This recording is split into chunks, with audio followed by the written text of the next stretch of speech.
antara yang dimatikan yang disebutkan oleh Allah Subhanahu wa taala bersama dengan Ashabul Kahfi adalah anjing yang bersama dengan mereka.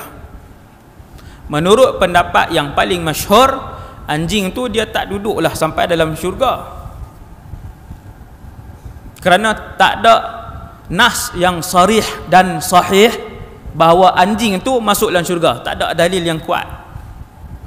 Cumanya para ulama kata yang ijma' ke semua ulama ialah anjing itu bukanlah anjing yang dimiliki oleh salah seorang pemuda Ashabul Kahfi, tetapi anjing itu adalah anjing yang hanya ikut mereka, berkawan dengan mereka dan mengiringi mereka ketika mereka dalam perjalanan nak pi ke dalam gua. Disebabkan berkawan dengan orang-orang soleh, orang-orang yang Allah redha, maka nama anjing itu juga diabadikan oleh Allah SWT di dalam Al-Quran. Pasal apa? Pasal kawan dengan orang soleh. Besar ke kecil? Kawan dengan orang soleh ni besar ke kecil? Besar.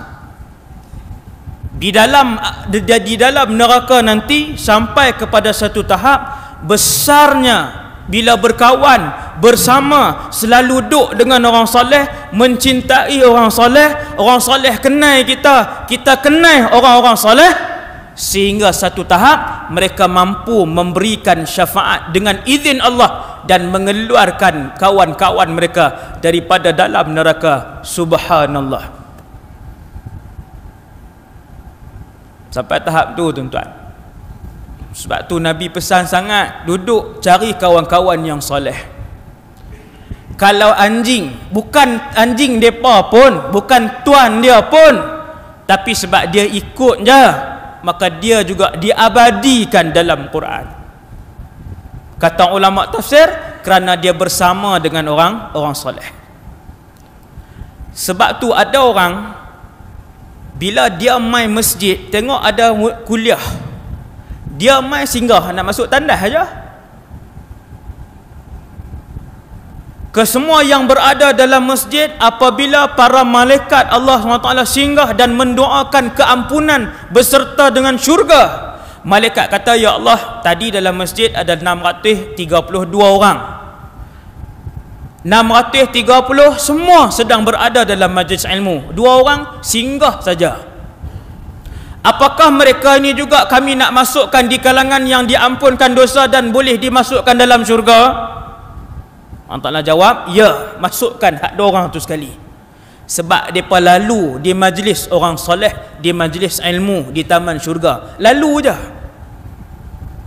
Bukan main duduk pun, main singgah je, main perbaik-baik je, main tengok meter masjid je. Tapi waktu tu ada majlis ilmu, waktu tu ada ramai orang soleh berhimpun, Allah Ta'ala kata, masukkan mereka dalam pahala yang diberikan. Humul qaum la yashqa bihim jalisuhum. Allah Ta'ala jawab, kerana kumpulan orang baik-baik ni, siapa saja yang dekat dengan mereka akan mendapat keberkatan dan rahmat Allah SWT. Yang dekat, kalau yang kawan, yang dekat, kalau yang kawan, mereka boleh memberi syafaat kepada kawan-kawan mereka yang berada di dalam neraka. Subhanallah. Dalam neraka nanti tuan-tuan, wal'iyadzubillah lah, kita tak mau tengok lah benda tu.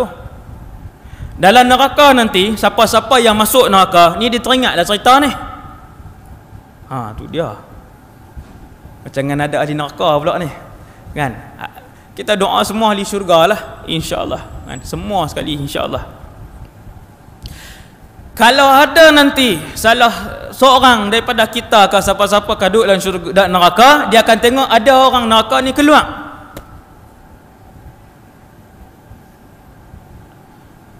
Maka orang neraka pun bakal tanya, tu dia keluar pasal apa? Dia boleh keluar.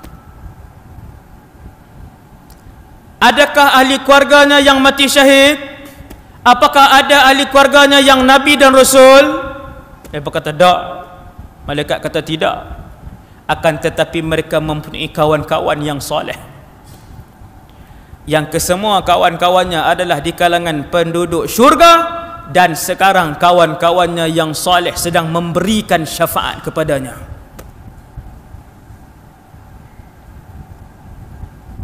Subhanallah. Ini Ashabul Kahfi ni. Anjing tu pun masuk sekali sebab bersama dengan hak soleh tadi ni. Orang-orang yang soleh.